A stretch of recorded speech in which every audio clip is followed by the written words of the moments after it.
এই জীবন যেন বহতা নদীর মতো, চলার পথে কত বাঁক মোহনা শত, আছে আরো দ্বন্দ্ব আলো আধারের, বেছে নিতে হবে তাই পথ আমাদের। আসসালামু আলাইকুম প্রিয় দর্শক, আপনারা যারা দেশে আছেন প্রবাসে, সবাইকে জানাই অনেক অনেক প্রীতি ও শুভেচ্ছা।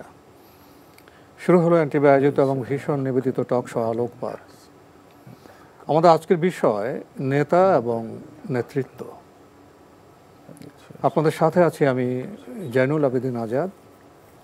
আর আজকে আমাদের মাঝে অতিথি হিসেবে উপস্থিত আছেন বিশিষ্ট বিজ্ঞান গবেষক ডক্টর মশিহুর রহমান।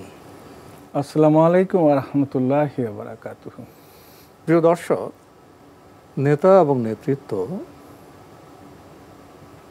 এই বিষয়টি সম্পর্কে আমাদের সমাজে অনেক আলোচনা হয়, বিভিন্ন পর্যায়ের আলোচনা, বিভিন্ন দৃষ্টিভঙ্গির আলোচনার তারতম্য যেভাবে ঘটুক বা রকম ফের যেমনটি হোক, একটি বিষয় তো আমরা সবাই স্বীকার করে নেই, আমাদের পরিবারে, সমাজে, রাষ্ট্রে নেতা বা নেতৃত্ব একটি অপরিহার্য বিষয়।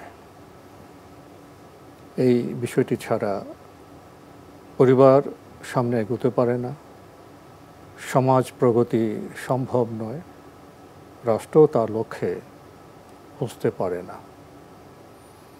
তাহলে এমন একটি বিষয়ে আলোচনা বর্তমান সময়ে খুবই প্রাসঙ্গিক, কারণ বর্তমান সভ্যতায় বিশ্বের যে পরিমণ্ডল, সেখানে আমরা কাঙ্ক্ষিত নেতৃত্ব লক্ষ্য করছি না। তার একটি অভিঘাত আমরা আমাদের সমাজে, রাষ্ট্র লক্ষ্য করছি।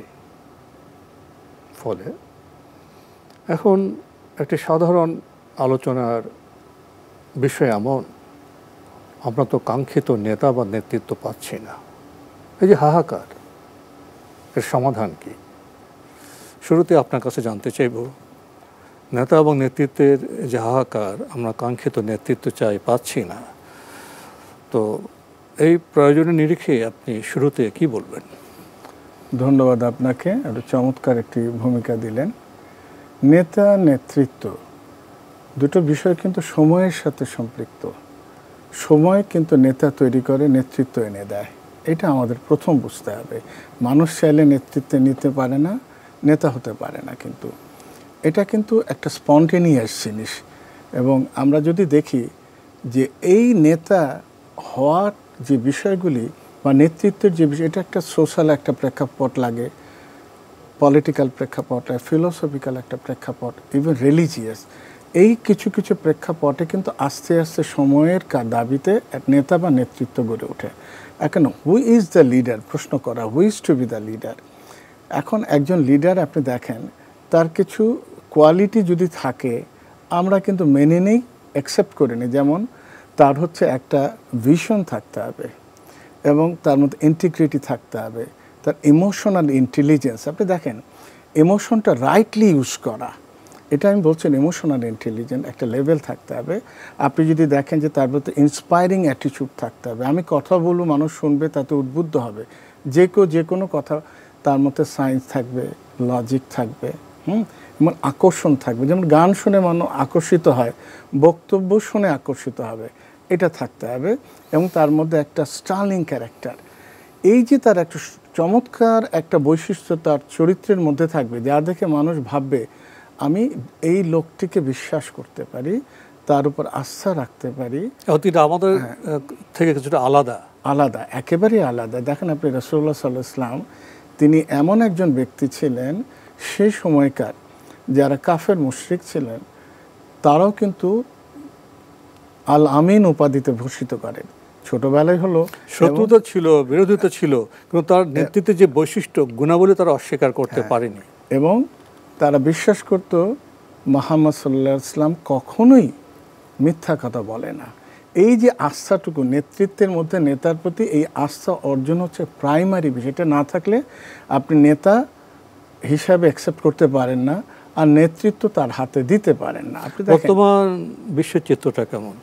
বর্তমান বিশ্বে যে নেতারা আলোচনা করেন তাদের মধ্যে কি আস্থা থাকে? আমার তো মনে হয় বর্তমান বিশ্ব সভ্যতায় আস্থার সংকটটা খুবই প্রবল, এজন্যই বোধহয় মারণাস্ত্র সভ্যতার বিকাশ ঘটছে। এটা হলো কি আমি বলি, নেতার যে বৈশিষ্ট্য দুটা প্রিন্সিপাল ক্যারেক্টারিস্টিক থাকে, সোশ্যাল জাস্টিস আর একটা হলো আপনার স্টেট জাস্টিস। দ্যাট ইজ হলো রাষ্ট্র তার ন্যায় বিচার প্রতিষ্ঠিত করবে, সমাজ ন্যায় বিচার প্রতিষ্ঠিত করবে। আপনি দেখবেন সূরা নিসার 58 নম্বর আয়াতে আল্লাহ সুবহানাহু ওয়া তাআলা বলছেন, তোমরা যখন মানুষের মধ্যে ফয়সালা করো ন্যায়ের ভিত্তিতে, অর্থাৎ ইনসাফ কায়েম করো।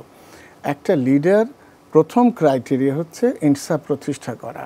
আপনি যত ভালো কাজ করেন সারা পৃথিবীর দিকে তাকান, দেখবেন যারা আসে রাষ্ট্র ক্ষমতায় কিন্তু তার লোকদের প্রতি প্রেফারেন্স একটু বেশি থাকে। এটা কিন্তু ইনসাফ, স্বজন প্রতি ইনসাফ থাকে না, এটা ইনসাফ থাকে না।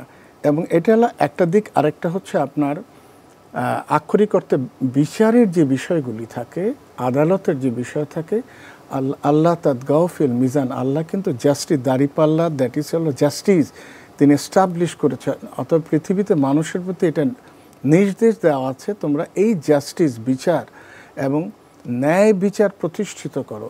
এইটা হলো আলটিমেট আপনার গোল হচ্ছে একজন লিডারের।